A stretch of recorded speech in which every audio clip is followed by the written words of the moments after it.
Hey everybody, welcome to a Midas Letter Daily. My good friend and co-host Edward Valesky was not able to join us today thanks to the inclement weather, shall we say. It's a bit snowy out there. So I'm going to do my best to keep you entertained for the next hour. I've got a couple of great guests. I've got an interesting TikTok video to watch. We'll see how that goes. But yeah, this should be pretty interesting. In terms of our show today, we have Mariusz Skonieczny. He's the founder and publisher of MicroCap Explosions, and he's going to talk to us a bit about Voxtur analytics. Let's see, who else we got today? Arthur Kwan, he's the CEO and one of the founders of the Newly Institute, another psychedelics company. Follow us on Twitter, Instagram, LinkedIn, and Facebook. Make sure you never miss a show by subscribing to our YouTube channel and clicking on the little notifications bell. If you're interested in getting monthly actionable investment ideas in the cannabis space to your inbox, subscribe to the newsletter at midasletter.com.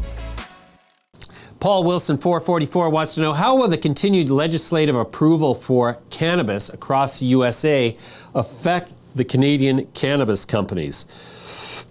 Well, one might argue, Paul Wilson, that if all of the states were to approve cannabis and to the point where cross-interstate commerce between cannabis companies would no longer be illegal, then that would imply that an avenue for the export of Canada into cannabis from the United States would create another avenue of competition besides the black market for Canadian legal producers. But by the same token, Canadian producers might be able to export into the United States. That remains to be seen. Joseph, 2811, why did you sell GMG? Why did I sell GMG, Joseph? Because I was up 5,000% on the original investment, and this platform costs a lot of money to run, so I always need to capitalize it by harvesting some of my investments. I will be buying GMG again. At this point, I have no interest, no financial interest in the company, nor are they a client, though we have had discussions about that happening. But right now, I'm waiting to buy GMG on the dip. Neville C wants to know, are there any companies you would recommend buying the dip? Yeah, GMG. For example, Meta dropping 25% after market. I haven't looked deeply into the financials behind the drop in the Meta price. I understand it was in response to a reduction in ad revenue on the platform of Facebook altogether. So I'd want to dive in depth on that before I rendered any kind of opinion on that. So at this point, I don't really have an opinion. You always got to ask yourself, when you think you're buying the dip, are you buying the dip or are you catching a falling knife? In other words, considering the 4 to 7 to higher number of rate increases promised by the Fed in 2022, coincident with the reduction in stimulus by the Fed, which has been the principal driver of valuations in the US since 2010.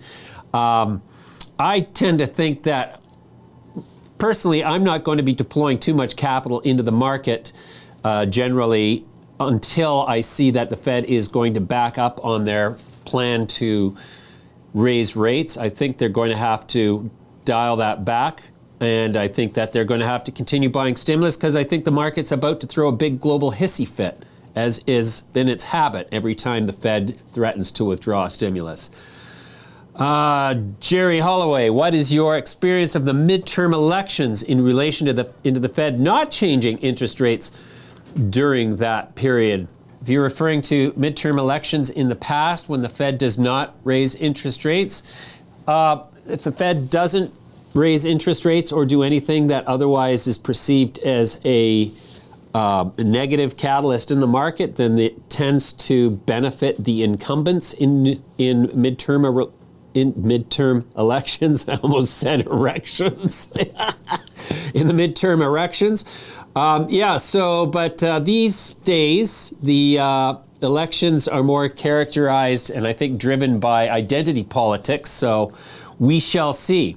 Robert, what earnings reports have stood out to you in the last couple of weeks that has been telling in the overall economy market situation? Well, Google's performance uniformly positive. Microsoft's performance, uniformly positive. Facebook's dismal. PayPal, dismal. So you've got a real mixed bag. Some people are doing well and others aren't. I do believe, don't forget, the Fed has not actually raised rates yet, nor has the Fed actually reduced its holdings of treasuries on the balance sheet. It has just stopped adding new stimulus to the balance sheet. So at this point, the earnings have not been impacted by any action of the Fed. One could argue that the sentiment in the market has gone a little bit more negative because the Fed has broadcast that they are going to make these changes. Clearly, though, hasn't had an effect on Microsoft and or companies that have done well. Google. Thoughts on your favorite company, Google's 20-for-1 stock split, Tim Chung wants to know.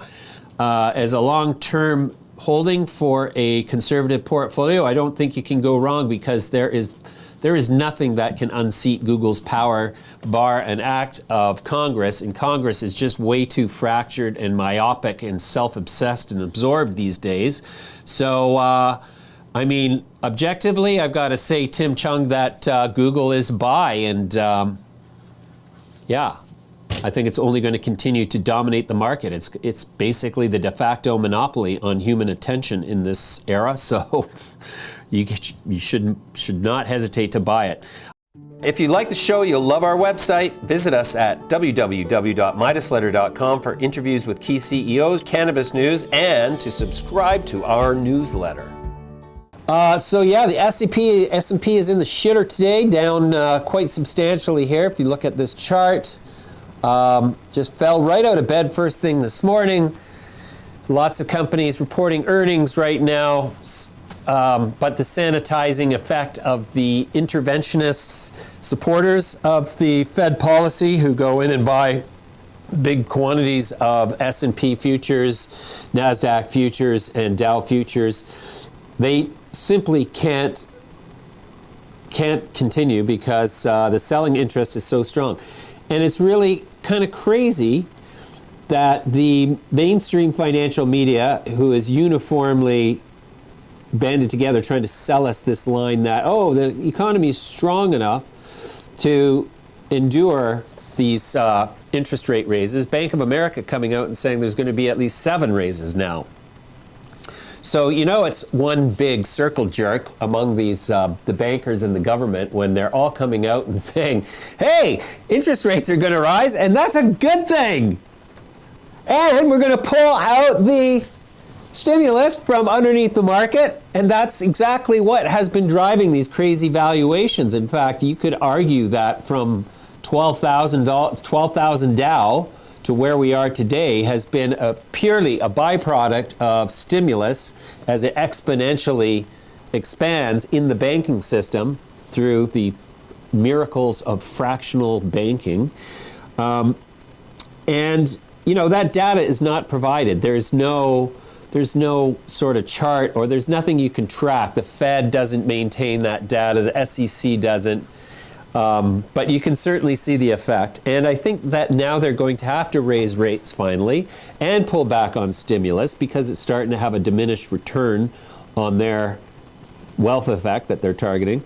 I think we're finally going to get a snapshot of what all these tech companies are really worth, which I guarantee you is a fraction of where they are today. And if you don't believe me, just stick around for 2022 and we'll see where where the puck ends up. And yeah, it's going to be interesting. If you're enjoying the show, subscribe to Midas Letter on YouTube so you stay up to date on everything investment. Is anybody else addicted to TikTok out there? I don't know what the hell they've done with this device, but it just seems to continuously serve up stuff that I'm happy to waste my entire hours watching. Kids dancing, animals doing all kinds of stuff, pranks, woodworking. The woodworking side of things is really got me. I've learned so much and so many different little techniques and tricks on TikTok in the woodworking realm that I can't tell you how it's improved improved everything. So yeah, I'm wondering, is everybody else's engaged with TikTok? Here I am trying to talk and log in, do my show at the same time. I'm logging into TikTok for our dining and dancing pleasure. This is Doodled Dragons, and they just pulled off one of the most bold rug pulls ever. Doodled Dragons was a verified Solana NFT collection. They vowed to donate all profits to charities helping animals on the brink of extinction. Everything seemed to be going great, and they tweeted they would be donating $30,000 to the World Wildlife Foundation. However, on the official Twitter account that's now deleted, the founder announced he had a change of heart and tweeted out, "Actually, fuck that. Our charity will now be my bank account. See ya, nerds." How's that? Fuck that. My bank account is the new charitable institution.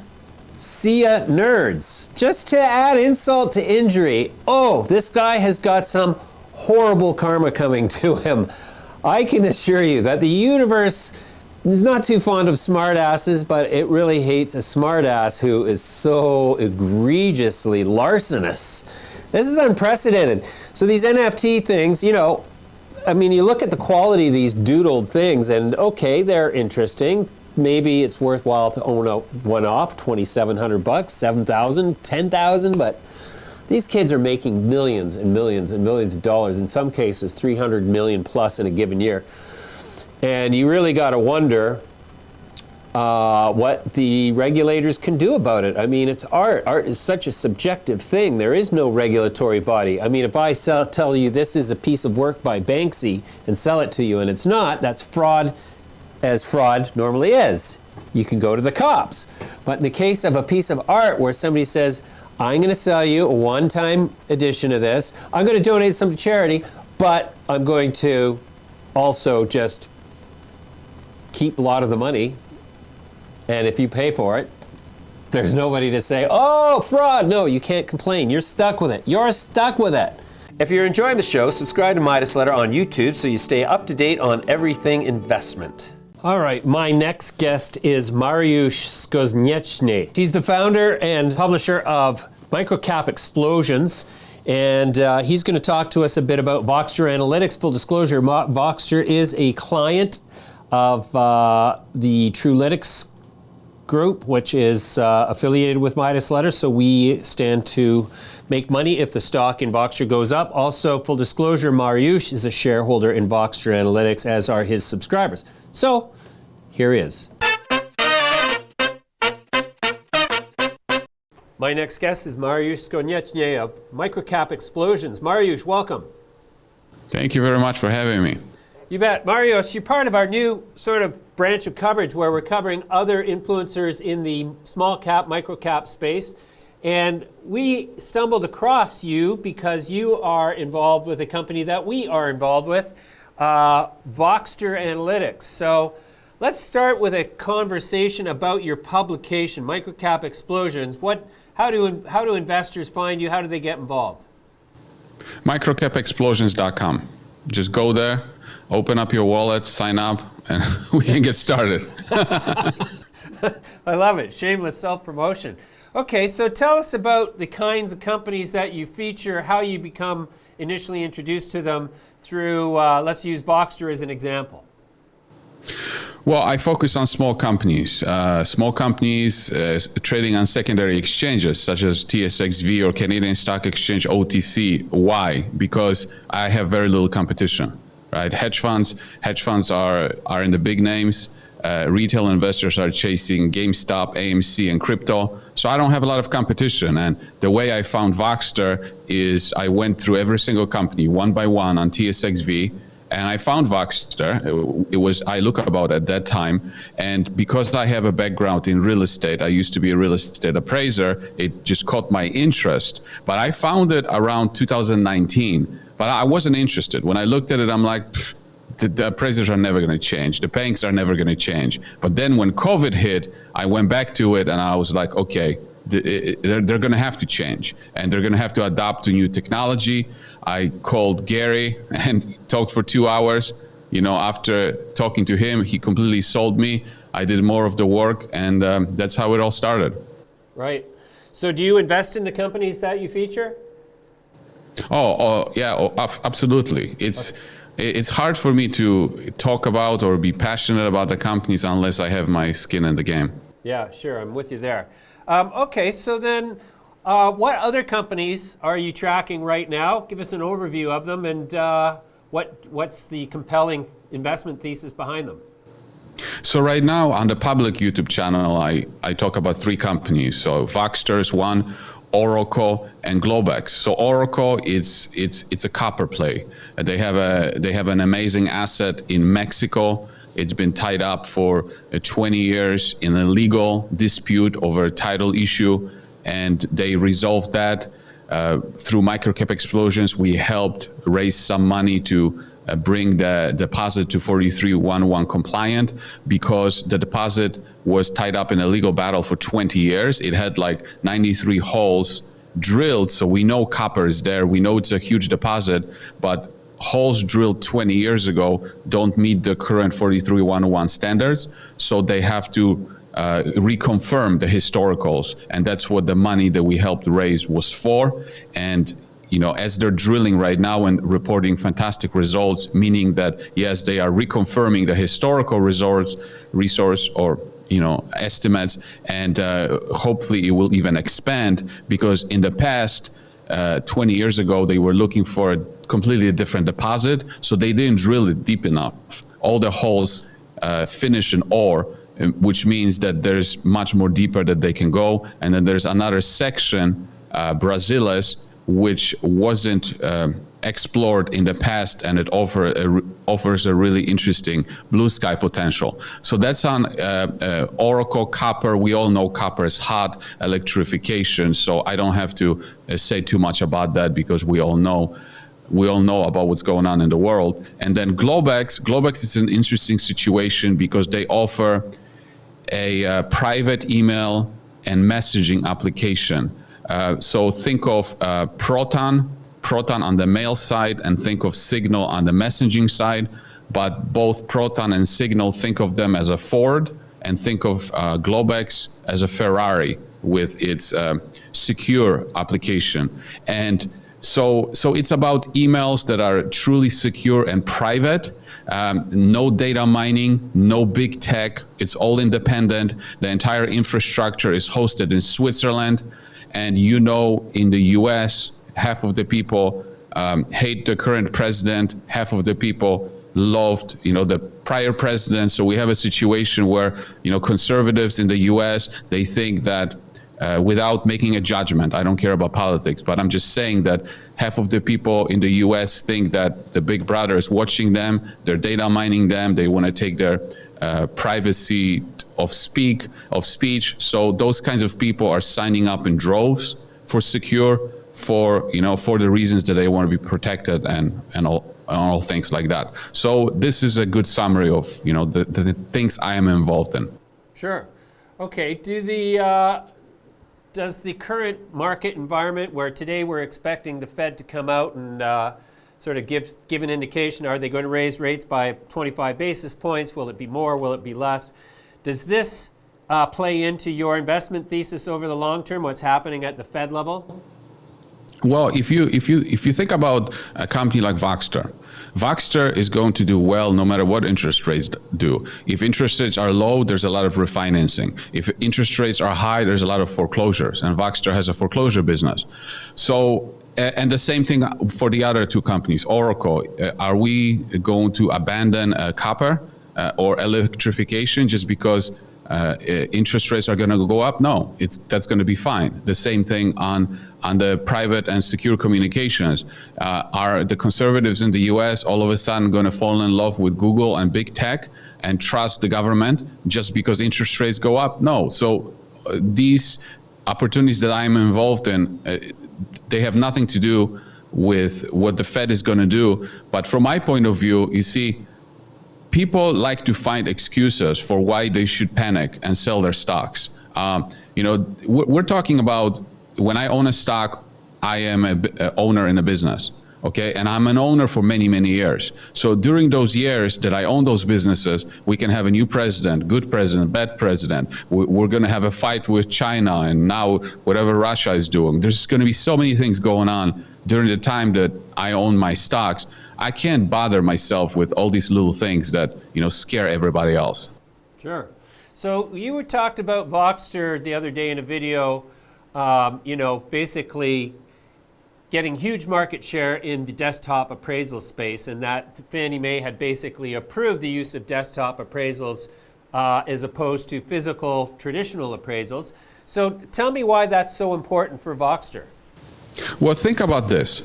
You're a real estate appraiser, and you have to do a full-blown appraisal, which means going, visiting the property, measuring the property, and at the same time, you have to do some work on the computer to prepare, find comparables, write the report. I would say that when you do a full-blown appraisal, 80% of your work is visiting and inspecting the property. It's time-consuming, it's labor-intensive. You can't really speed it up. You cannot, text yourself or email yourself to the property. You have to drive there. You have to set an appointment. You have to see it. You have to measure it. So that's 80% of your work. Then the other 20% is on the computer, okay? So if that's the scenario, 80-20, you don't have very much incentive to improve your technology because it's only going to improve 20% of your work. But when Fannie Mae changes the rules and says desktop appraisals can be used for purchase transactions, that's a game changer, because now you don't have to go and visit the property. Your entire work is on the computer. So now if 100% of your work is on a computer, now you have the incentive to make sure your technology is great. You have the incentive to make sure that all the data feeds are the best, because if you don't, your competitor will have that, and they will be able to do more appraisals than you. So now, if the appraisers were, questioning, oh, should we invest in technology? They have no choice now. They're going to have to invest in technology, or they will fall behind. And I'm happy to hear that, because I'm an owner in a company that solves your problem and makes you faster. So that's why it's so important for Voxtur. Sure. So how do you feel about their largest competitor in the United States, Doma Holdings, which seems to be better capitalized and has, some really marquee names on their board of directors, most notably Larry Summers, former Treasury Secretary? When it comes to the appraisal side of the business with their technology, the A-Now platform, they are just absolutely the best. The competitors cannot even come close to this. And the sign up of UWM, United Wholesale Mortgage, is a hint why they have the best technology, because UWM prides itself with using the best technology on the market in order to be competitive and steal market share. So if UWM chose them instead of a competitor, we should pay attention. And I bet, and I don't have a proof for it, I bet that all the biggest players right now, whether it's Rocket or JP Morgan or Bank of America, I bet all of these people are looking into this platform, if not already testing the platform. Because if they don't, then UWM will continue eating their lunch. Yeah, you bet. All right, Mariusz, well, that's a great introduction to yourself and your publication. Really wish you the best, and thank you for your time today. Thank you very much. We'll have you back soon. Bye for now. There's the chart on Voxtur Analytics, trading like a tech company should on a day where all markets are down. Always a buying opportunity when it dips down to these levels, in my opinion. But don't take that to heart, because I am compensated by the company, and if the stock price goes up, I stand to make money, full disclosure. Our next guest is Arthur Kwan. He's the CEO and one of the founders of the Newly Institute, another psychedelics company. Joining me now is Arthur Kwan, CEO of the Newly Institute. Arthur, welcome. Thank you very much. You bet. It's nice to have you here. Arthur, tell us about the Newly Institute. What is the business? Yeah, absolutely. So we're a network of multidisciplinary mental health clinics. So we have a location in Calgary that's open right now. We're building out several others across Canada. Our goal is to be coast to coast. So we offer psychedelic-assisted psychotherapy, like a number of other companies. But on top of that, we also have a chronic pain management program, an addiction treatment program, as well as a return to work program for people that are off work due to long-term disabilities of a psychological nature. Wow. And so you are treating patients currently?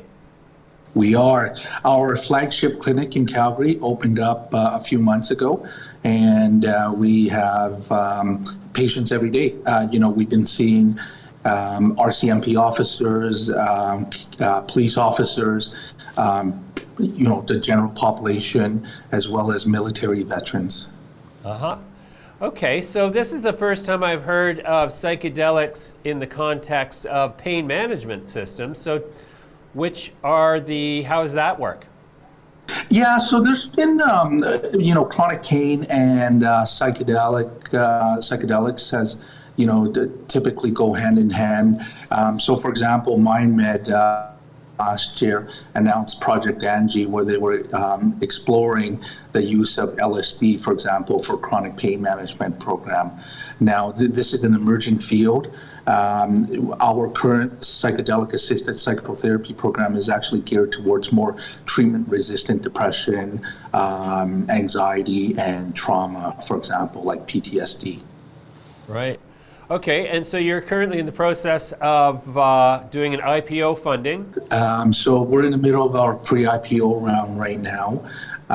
We do have a goal of going public sometime this year.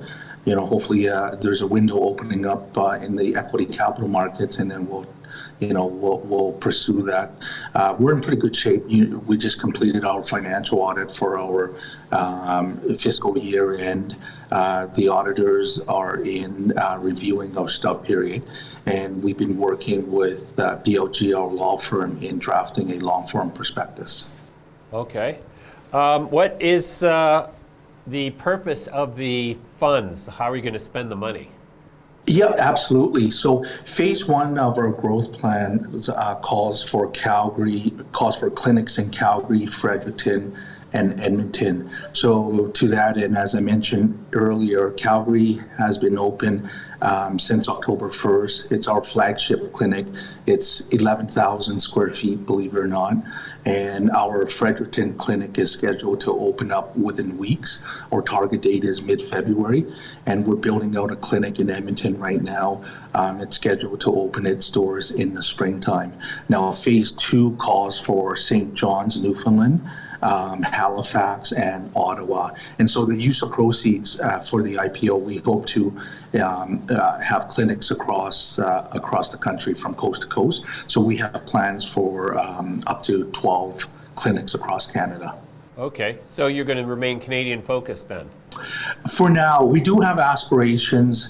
In our executive ranks, we have 3 former high-ranking officials from the Canadian military who have deep relationships with the U.S. military. We do have aspirations to expand into the U.S. and to co-list into the U.S. for that matter. But that's, we're still a little whiles away from that plan. Our stage one is sort of Canada first. Sure. So in your clinical setting, do patients sort of come in and meet with a counselor and then undertake a session in the presence of a counselor? Yeah, but not just a counselor, but everything that we do is evidence-based and medical backed. So in our clinics, we have psychiatrists, psychologists, social workers, and nurse practitioners. And so everything is under the guidance of a medical doctor. And so, and what we offer is intensive outpatient programs. So a single client may come into our clinic several times a week, but at the end of the day, as opposed to inpatient programs, they get to go home and eat dinner with their family and sleep in their own beds. And so they'll come in for a ketamine session under the guidance of a nurse practitioner after a psychiatric assessment by one of our psychiatrists or another psychiatrist. And then they'll come back for a psychotherapy session. Right. And is the cost of these programs covered by provincial health insurance? So we are a private clinic. So we are outside the the public health system. So typically private insurance companies or, a government agency or various organizations will cover the cost of the program. I see. And then, so what is the cost of a typical program course? Sure. So we have several tiers, but for example, our Flex program, which is probably the most common program, runs around $6,000 per intensive outpatient program. So that's for a 4-week program. Sure. And what do the numbers sort of dictate in terms of success rates? Yeah, so it depends on, to be honest with you, it depends on the severity of the trauma. So, one client may after 4 weeks be well enough to, to graduate from our program. Another client may, take 2 or 3 programs in a row to get back to a good state. So it really depends on a case-by-case basis, depending on the severity of the depression or PTSD or trauma. Right. The sector, the publicly traded psychedelic sector, so far has been a poor performer in terms of investor experience. And so I'm wondering if you have any insight as to why that has been more or less uniformly the case. And what is driving it, and when will it change? Yeah, I think like any new sector, and this reminds me of the early days of the cannabis sector, where there was a bunch of euphoria and everybody was piling in, and as a result, valuation multiples got a little bit rich. And so sure enough, with any new sector, whether it's cannabis or psychedelics or some other sector, there's always some profit taken for those people that got in early. And I think that had a lot to do with it. I think what makes the Newly different is that by the time we go public, we will have revenue. And we're actually on track to be cash flow positive. And so that'll differentiate us from the rest of the pack. The other thing that will differentiate us is that we're much more than just psychedelics. As I mentioned, we bill ourselves as a holistic, interdisciplinary mental health clinical company. So again, in addition to psychedelic-assisted psychotherapy, we have an addiction treatment program, we have a chronic pain management program, and we have a return to work program. And so we have multiple streams of revenue. Right. Okay, Arthur, that's great. We're going to leave it there for now. Thank you very much for the introduction. I appreciate your time. We'll come back to you soon. Sounds good. Thanks for having me. You bet. Bye for now. All right, so Newly is still private. They're doing a $2 million pre-IPO round. If you want to get involved, reach out to the company. We have no interest in the company at this point, no financial interest, nor are we a client, so there's no conflict there. What else is going on in the world of Neil Young and Spotify? Spotify regaining lots of its lost ground in terms of market cap, but more artists joining the bandwagon, withdrawing their music from Spotify. So the question is, what remains? What's going to happen to Spotify? Are they going to become a shell of their former selves, or are they going to essentially become just another streaming service that's got a partial library, which seems to be most of them? It's so hard to keep everyone happy on the same platform, so it'll be interesting to see what happens there. The truckers in Ottawa entering their 6th day, is it now, of protests, and the question being asked by Ottawa citizens is, at what point does a protest become an invasion by a bunch of homeless people who are just making noise? Like the protest, the point has been made. A protest typically has a beginning and an end. Between all of the points where truckers are gathering, and I would point out unemployed truckers are gathering, because the 90% of truckers who are vaccinated are busy crossing the border with loads full. So real minority fringe group making a louder noise than their numbers represent. And I think it's time for the RCMP to move in there and bust some heads and get these people out of the way of the rest of us who want to just get on with our lives in this global pandemic. So that's my 2 cents worth. That's my show for today. Thank you for watching. Please don't forget to write. I do enjoy the questions more than anything else almost in this entire existence. Hopefully Ed will be here next week, assuming we don't have a blizzard to contend with. Thanks for watching. We'll see you soon.